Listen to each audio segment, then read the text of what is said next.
Today we're talking about grapes and raisins, and sort of a little bit things a little bit broader than that. Also, it could be a bunch of. Please don't touch it. Okay, you got to touch in a minute. We're almost there. Okay, the first thing we're talking about is seedless grapes. Okay, so many of you here already heard. Some of you didn't. We talked about a special kind of grapes called. We get them as raisins called Zante. Currants. Okay, they come from a place in Greece, Corinthia, and Zante, two different places in Greece. And the assumption is that those are grapes. We once had a discussion about it because there's another thing called currants that are not grapes. Okay, we're not going to talk about that today. But bracha? What's the question? Bracha is correct and things like that. And so there was a tumult about at the end of the 1800s, early 1900s, about exactly these grapes themselves. In Russian, they're called Karinkas. Most of the chuvas are called Karinkas, which come from the word Corinthia, because that's where they come from. And some even specifically make the point that they come from Greece. And they have different ideas as to why they might not be able to be considered grapes. And particularly, for some reason, the shilas there were about making raisin wine out of them. Okay, they had raisins made from these kind of things as raisins, and they made raisin wine. And for some reason, that was a particular shilah. But the shaila relates to: do you make purple guffin on the raisin wine or the wine you'd make from it? Do you make what bracha achrona do you make when you eat these things? In the United States, we have a variation of these grapes. It's not exactly the same. It's called champagne grapes. Okay, champagne grapes have nothing to do with making champagne. It has something to do. It's a marketing thing that somebody would have connected them once with champagne. They have nothing to do with making what you make champagne from. Okay, so. There's two main reasons why people thought they shouldn't be grapes. The first is because in Chumash and in Chazal, it talks about grapes as having seeds to them, like Mechatzana V'Adzag for a Nazir, and places in if I remember it's in Chaz Meiser, that it talks about having seeds in them, making shiurim based on shiurim in them. So the people who thought that therefore is a reason why these are not grapes, these are seedless. I'm sorry, these are grapes are seedless. And therefore, as are the champagne grapes, they're seedless. So they said, the seed is that's like part of the definition of a grape. Is it has to have a seed. If it doesn't have a seed, it's not a grape. So what's the seed right there? Doesn't it have to have a seed?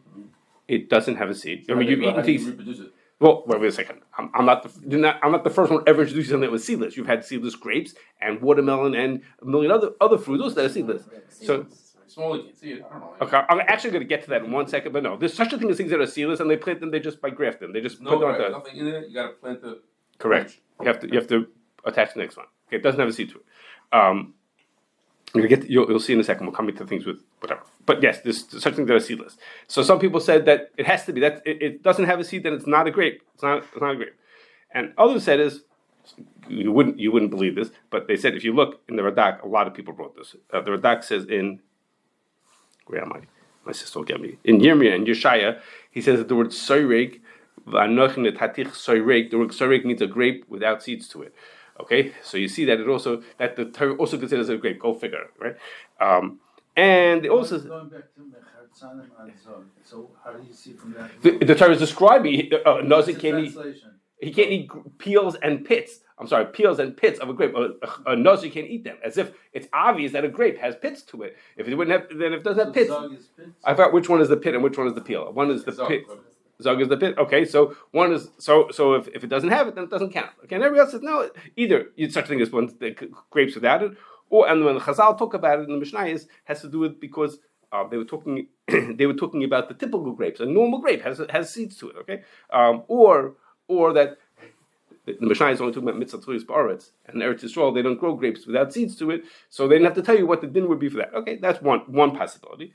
And the second reason why it should maybe not be considered grape is because there's a din that you don't make a bird pre-8 on a grape which is very, very small. Okay, if a grape is so tiny, is super tiny, it's called boiser, which means it's an unripe grape, and that you don't make bird pre-8s on that. Okay, in the din it says it has to be smaller than the ikra din it has to be smaller than a pul halavan, a certain kind of a bean, and the Shulchan says, the Mishmur says, like we don't really know what they are, and therefore anything that's really tiny, we don't make a bird pre-8s on. Okay, so Would that be with other foods also? Yes. Baby corn? No, baby corn. First of all, baby corns don't grow tiny. Baby corns are just regular corn that they cut to size. Really? Yeah, it's a popular misconception. They don't grow tiny. Corn versus baby carrots. I'm sorry, baby carrots. Did I say baby corn? I'm sorry. No, you're right. Baby corn may be right. Okay, well, sorry. Take that back. It happens to be, in that case, I actually don't, because there's a hadama question. Hadama question you probably would make it anyhow.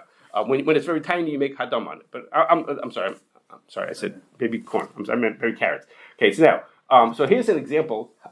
This is I took once when we went to see people making wine. This is a vineyard. This is the very beginnings of the grapes starting to form. Okay, so they're super tiny. Okay, they're super tiny. But you see here's what's going to be a cluster of grapes.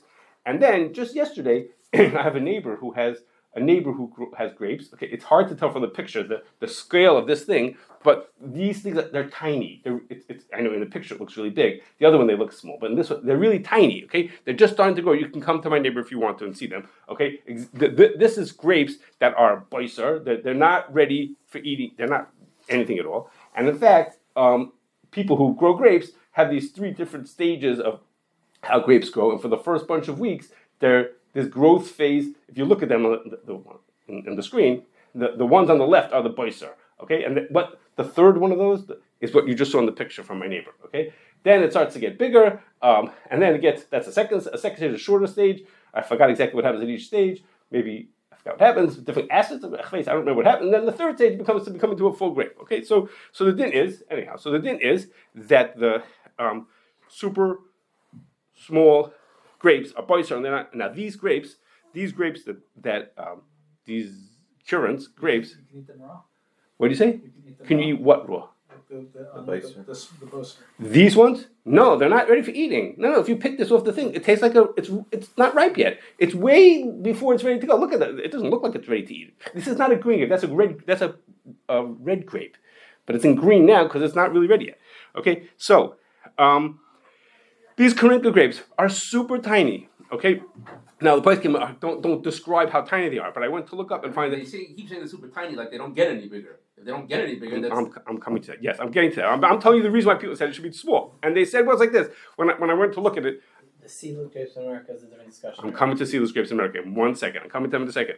Okay, so the records that I could find of people who tell you how big they are tell you that they're between 5 and 10 millimeters across. Okay, that's the size of these grapes. Okay, how big? I want to show you how big they are. Okay, so I can't find you grapes that mamish in America that small. You'll hear why in a second. Okay, these are blueberries. Okay, that's as best as I could do. Okay, and in blueberries, this is the size of different blueberries. Okay, you could just look at the size of what it means to be. I couldn't even find your blueberry that was 5 millimeters across. It's tiny. Okay, and this is so even 10 millimeters. When you look at that, you say that's a grape. Imagine if a grape was that size. Okay, so you'd say no, it's like not possible. That thing that can. They said that's boister. That's almost like this tiny stuff. That's what my neighbor's grapes look like. Okay, like those tiny little bits like that. It just to help you put it in perspective. But by America has laws about exporting grapes. Okay, and what size they have to be. Okay, and the smallest that you could get away with is 14 millimeters of certain types of grapes. Most of them have to be at least 20 millimeters, okay, to be considered this type of grape, okay. And these guys don't get bigger, are between 5 and 10 millimeters. They're really tiny. Okay, now it happens to be Bottom or side? diameter across. I did it from side to side. I don't know exactly how they measure. Okay, now it happens to be. Okay, I'll put that for a second. So people said they have to be shahakal, and everybody else responded to that is that boiser means is when it's an unripe grape. Okay, when it's unripe grape, and of course these are ripe. This is the way they're supposed to be. One of the Jews he says in Greece they're exporting tons and tons, literally tons and tons of these grapes to us. Okay, to us. So obviously they think they're ready to eat. Okay, and if you look at it, that's one side of it. That's one way of saying it. Another angle of it is that the Mishabura says is that what's the reason why boiser you don't make a bar pre-eitz on it? What's the reason? Why don't you make a bar pre-eitz on it? He says it's because it's not considered the ikr produce of this tree. The tree is bar pre-eitz is for what the tree is supposed to make, and this is not what the tree is meant to make. It's not supposed to have this thing. Well, obviously this tree is meant to have this. That's what it's supposed to be.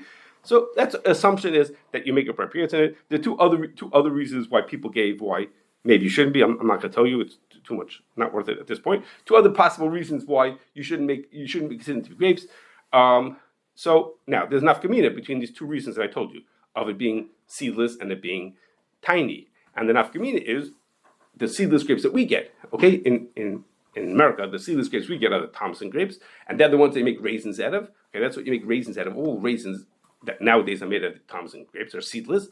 They're seedless, and the so those, if something without seeds is not considered a grape, they would also not be. But they're not tiny at all. They're not this tiny little size. They're normal, looking like regular normal sized grapes. Okay, so that would be a nafkamina. If you held that these are not grapes for one of those two reasons, then the Thompsons could go on either side of it.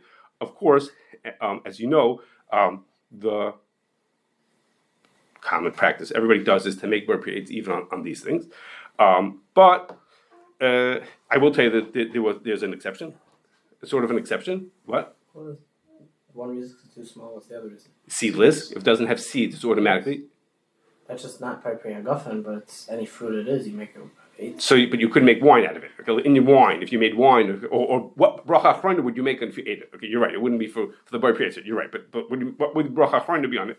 Okay, is that Skver Rebbe at Tish used to give out grapes. He no longer does because of bug questions. But he used to give out grapes, and the people who came to Tish noticed that he always gave out grapes with pits in it. And they're like, why are they giving out pits? Who wants to eat grapes with pits? No, everybody likes grapes. They use grapes with pits to make wine out of them. But everybody who wants to eat like table grapes to eat without pits, isn't that? That's a normal thing you eat because people like that. But the reason why they do it is because the Rebbe is makbid, tries to be makbid for any kinds of chumras that it could be, and therefore he wants to have grapes that have seeds in them, and not because of this shiloh that came up 100 and something years ago. So he wants to have grapes that dafka have seeds in them. So when he used to give out grapes at the Tish, he used to give out grapes with seeds in them. Everybody got grapes with seeds in them. Okay, now. Kacha, you wouldn't know, right? Now it happens to be.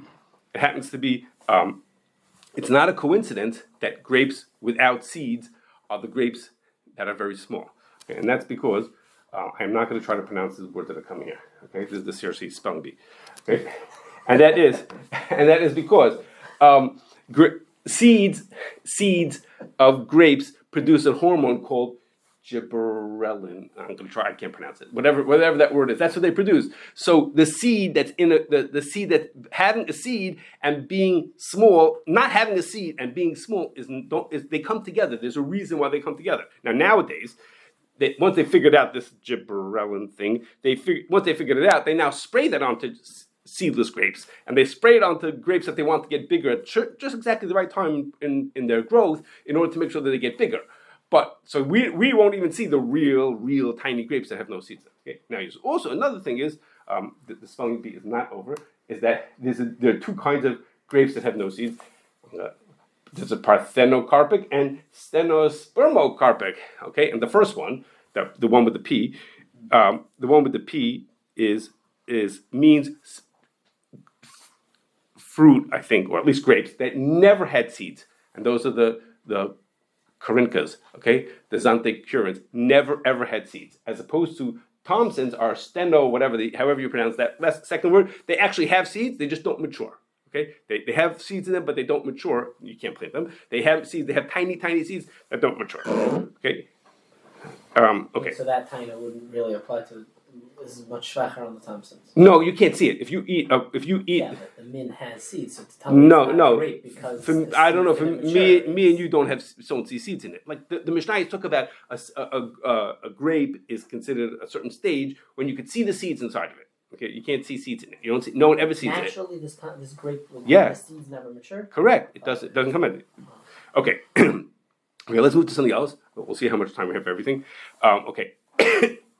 Okay. Actually, in Indian, there's one more word coming in a second, and that is brown. And all of our raisins that we get come from these Thompson grapes, and Thompson grapes are green. Okay, you've seen them; they're green. But the same grapes that are green make brown raisins and yellow raisins. Okay, they both come from the same grapes. It has nothing to do with it. It's just like red wine and white wine both come from the same grapes. So too raisins that are brown and yellow both come from the same grapes. What's the difference? What's the difference how they're made? Is that brown raisins are made by you snip the grapes off the tree and you lay them out in the sun to dry. Okay, in places they grow in places where it's very sunny and no rain, they literally lay it down on the floor. They just snip it off and put it on the floor, on a piece of paper, on a tarp, lay it down, come back in a few days. By then, all the juice has oozed out of it and it dried out and it turned into a raisin. Those are brown raisins. As opposed to yellow raisins, those, they take them off the tree and they put them onto a tray and stick them into an oven. Basically, put them into an oven and it dries out the grape and turns it into a raisin. Okay, dries out all the juice and the liquid and turns it into an oven.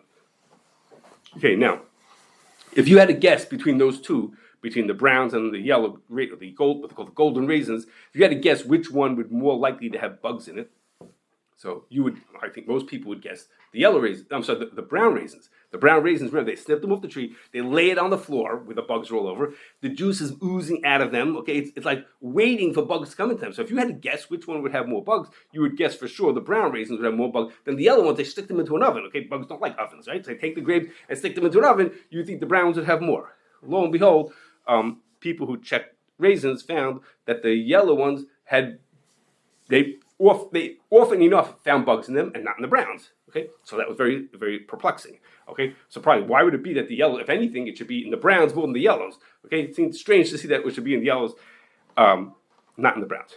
But then came across a piece of information that maybe resolved it. I don't know if this is the true answer, but it maybe does. And that is like this.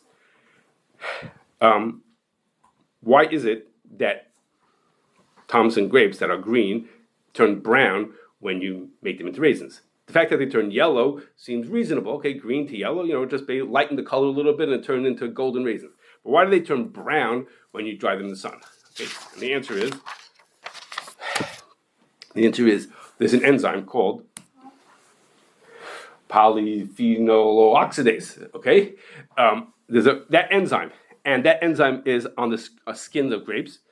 And what happens is when the grapes sit around for a long time, that enzyme gets activated, and it turns the thing brown. It's what turns lots of other foods brown also as they rot and spoil. The brown comes from polyphenol-oxidase. Okay, that turns the thing brown, and that's why your brown raisins turn brown. Okay, yellow raisins never happens because they take them off the tree, stick them into the oven, and they get dried out too quickly before this enzyme has its chance to do anything and make it turn brown. Okay, so that's why these turn brown and these ones don't turn brown. Well, guess what? Polyphenol oxidase is also an insecticide. Okay, so while it's turning the raisins brown, it's also actually used in industry as an insecticide. Yes, it's an insecticide. So it keeps bugs away. So I don't know if that's the whole explanation for why there are more bugs in the yellows than the browns, but at least it was a possible answer. So there's bugs on the tree, and So the yellows dry slowly. No, the yellows dry quickly. You stick it into an oven. In an hour later, it's done. As opposed to the grapes, the brown ones sit for days and days sitting out there. the bugs are there, and then when the oxidase comes, it gets released. They all leave. So whether the bugs are there and they leave, or it keeps new bugs from coming in, that's good. It's a fair question. I don't know what it is, and how come the yellow ones have them? I don't know. And I'm not talking about whether the bugs are mutter. We talked about them in Hilchos Telaim. We all know it's a Taz talks about it. There's a question whether they're it's not. It's talked about in Hilchos Telaim whether they're mutter or us. I'm not talking about the mutter. I'm just talking about why there might be bugs or not be bugs. Okay, I'm not telling you if it's mutter or us or to eat raisins. When did this come up? Like 2 years ago? What did you say? It came up around 2 years ago. The yellow raisins? I remember A couple of you years talking ago. about It this. came up a couple of years ago. I don't know. Okay, now, another thing about yellow raisins is that another difference between brown and yellow is that it seems very common when you make golden raisins is that you dip them into something called grape drying oil before you stick them into the oven. Okay? They tell me that some people who make brown raisins do it also, but it seems like it's very common in yellow raisins. Okay?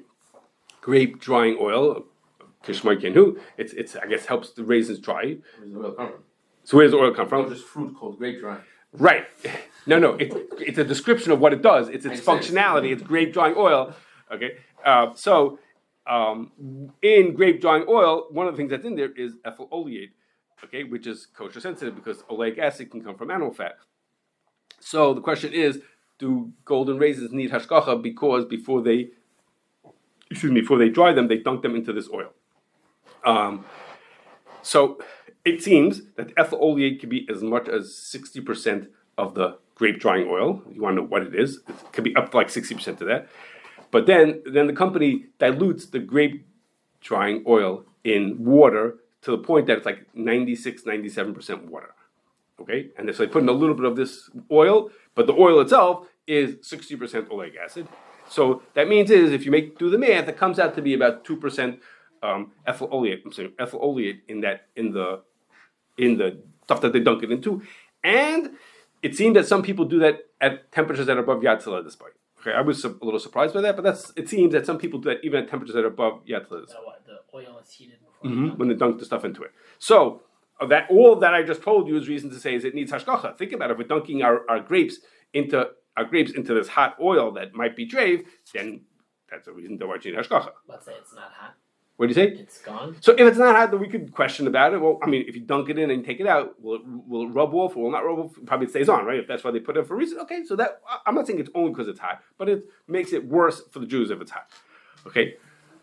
On the other side is that when they make this mix, the grape drying oil, the instructions say you should add 2% potassium carbonate, before you put it into it. And potash has a bitter taste to it, a very salty and bitter taste to it. In fact, there are people who don't want to have salt who use it in place of salt, okay, but not at 2%. Use it in, how much salt you put into a food. People use it as another thing also in tiny amounts. So that's reason to think that maybe this thing is nice tam lefkam. Maybe the ethyl oleate is not kosher, but the fact that you have to add the potash into it would be a reason to think it's not such a big deal. Okay, so it'll be nice tam lefkam into it. Okay, so what happened when this came to light was that some large hashgachas decided from now on all golden raisins need hashgacha. Okay, well what happened is when they made that decision that golden raisins need hashgacha, so they turned back to the people who they were giving hashgacha to and said you need to therefore get hashgacha on your grape dipping oil. That was the point here. They had to get that. It turns out there's maybe one or two main manufacturers in the world who make this stuff. Okay, so as soon as the hashgacha said to them, you need to get hashgacha on your thing, in a second, their grape dipping oil was kosher. Okay, they got hashgacha onto it. So now we go full circle. It turns out that once those people are insisting that it be done, the grape dipping oil in practice is gonna be kosher because the people who make this is not like guys making it in a corner bakery over here. This is like somebody making this. So mamela it probably ends up being kosher anyhow. Yes, he says you should.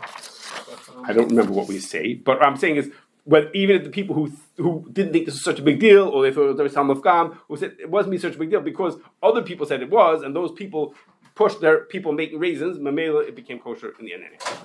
Okay, I'm going to tell you one more thing. I'm going to skip something else here. I'm going to tell you one more thing, not so much to do with grapes or raisins, but I'll tell you anyhow. It has to do with, in a broader sense, with wine. Okay, the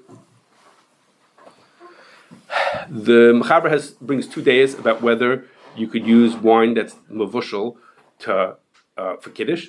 Okay, he says in a way that's mashma that you can use it. The Ramah says Beferish that you could use it. And the Mishmura says that you should know if you can't use it for Kiddush, then maybe shouldn't make Hagafen onto it either. And over there, in Hilchas Brachas, he says yes, you make Bar Hagafen on it. So it's assuming that you're allowed to make Kiddush on wine that's Mevushal. Okay, for sure, if you're Ashkenazi, you make Kiddush on wine that's Mevushal. And not related to that is that wine that's Mevushal, if it's Mevushal and then someone who's not Jewish touches it, it doesn't become Stam Yain. Okay, I mean, of course, if he touched it beforehand, it stays usher. But if it was Mevushal and then he touched it afterwards, it's not Stam Yain. So when we talked about this, when we learned Hilchas Stam Yain, I mentioned to you that there's 3 chuvas of Ramosha about. Ramosha says Mevushal for Stam Yain is when it gets to be Yad Tzila display. Okay, what's the temperature of Yad Tzila display lahachmer, meaning the high temperature to make it be Yad Tzila display? So there's 3 chuvas. In 1966, he said it's 165. 1972, he said it's 175. In 1975, he said it's 160. Okay, so at the time we were like, it's just strange. Ramesh usually wouldn't be so. You wouldn't find that in one shuv he said this and one shuv he said this, and he's giving you an exact number. Okay, so at that time we didn't have an explanation. When we learned Taruvis, Basabachal Taruvus, we had a possible explanation having to do with how you measure Yad Tzila display. I don't know if you remember that. It was whatever. That was its own maybe possibility of what Ramosha meant. But But then after both of those, Rabbi first told me like this. He said when this third tshuva came out in 1975, which said 160, he went to Rabbi Bluth and said to him, Talmud of Moshe, and said to Rabbi Bluth, "What's going on here? Why did Moshe just say that it's 160 when in the past he wrote that it's 165 or 175? What just happened? Right? We just saved 10, 15 degrees. What's going on?" So Bluth says, "Guess what? I asked him the exact same question myself." He says, "I was there when he was measuring to come to this number of 160. I watched him measure, and he says, okay, the share is 160. And Rabbi said to him, how can you say the share is 160? You wrote in your chuvas that it's 165 or 175. So what happened? What's going on with this?" Rabbi said, I asked him the same question myself. And Ramesh said, he says, don't be garish those chuvas. He says, ignore those previous chuvas. This is the right one.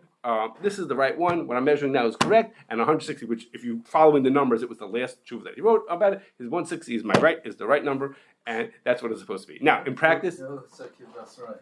I guess so. So in practice, that's not what people do. In practice, hashgachas make sure that the wine is 175 or grape juice if they want to make when they want to call it mevushal. You don't trust Moshe to ignore Moshe? That's right. So in practice they do 175. He has a chip about the stira, and it doesn't say that Ramesh was chayzer. Okay, I don't know what to say. He says we have two chuvas, we have to be machmer. Right. So that's I told you in practice that's what hashgachas do. But I'm telling you this is Rabbi first said he asked for Bluth, who asked for Moshe while he was doing the test, and that's what he said. Now. I just to throw into that is that there are people who say I want to be chayshish with other shita, and not make kiddush on wine that's mevushal. Okay, so they buy wine or grape juice that says on it not mevushal. Okay, they have to buy that. So I just want to throw out. I mentioned this when we learned the demos, so I'll mention it again, and that is that when the wine says on it not mevushal, that means especially for grape juice, even more so for grapes. See, wine if you're not mevashal it won't spoil. If you just make wine, it doesn't. Unless you expose it to the air, it won't spoil because the alcohol in it will make it not spoil. But grape juice will spoil if you don't pasteurize it. So how can they make not mevushal? It's particularly an issue for grape juice. How do you make not mevushal grape juice?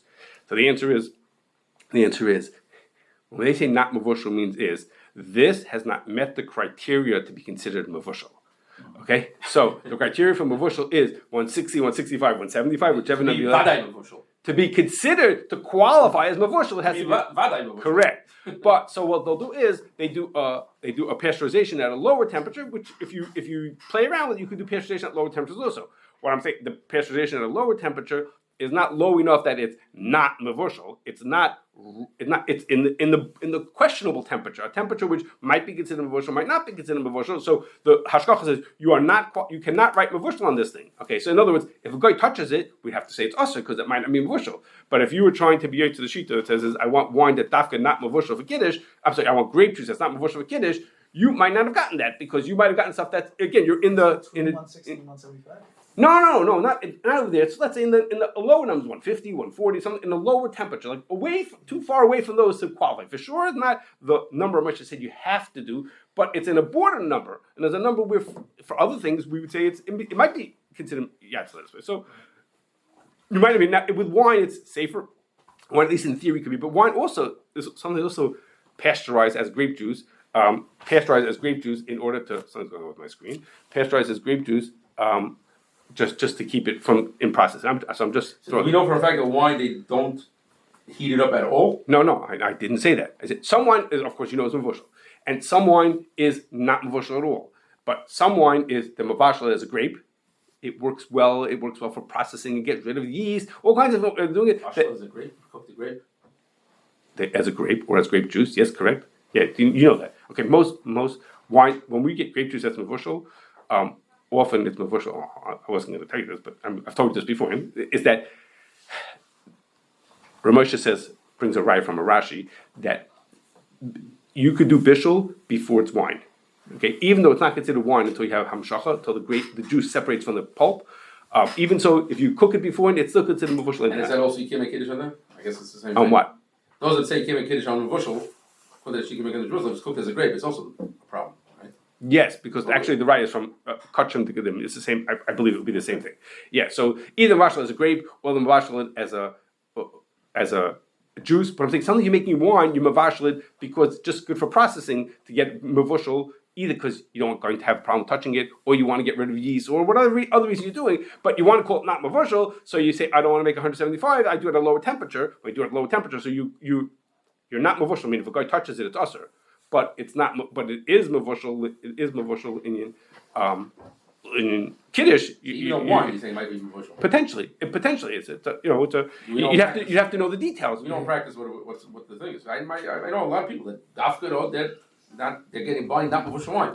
That's so I'm saying. In wine, you're safer than with grape juice. Not Mevushal grape juice is very suspicious. How did they make your grape juice not be Mevushal? I've heard this Taina, and he said they put sulfites, they put chemically. They do put potassium metabisulfite to keep it from spoiling. And you should, when they store it, actually put lots of it in to keep it without be pasteurizing it. But then in your house, to keep it from spoiling your house, there's not enough in there, I don't believe, to keep it from spoiling. Inherently, How to keep it from fast will it spoiling. go bad? Well, take grape juice and leave it on the counter. We and get see what some happens. inside information from Kevin. Is that You'd have there are people who know the answer. If I knew, I probably couldn't tell, especially because I'm being recorded now. But you can find out. You can go up and say, "Hi, is this what do they do for it?" Yes, I'm. Wasn't there something with the Tzelamer, that the Tzelamer Shita was it has to be 212? And there was on the same bottle, it said Mevushal and not Mevushal. No. So I'm going to answer that. Hold on. Let me answer that question. Hold on. First, let me turn this off. Let me first get this off. Sorry. Where is my? He told me this. I asked the kid that he said he thinks if it's not Mevushal, usually it's really not Mevushal, just chemically. Recording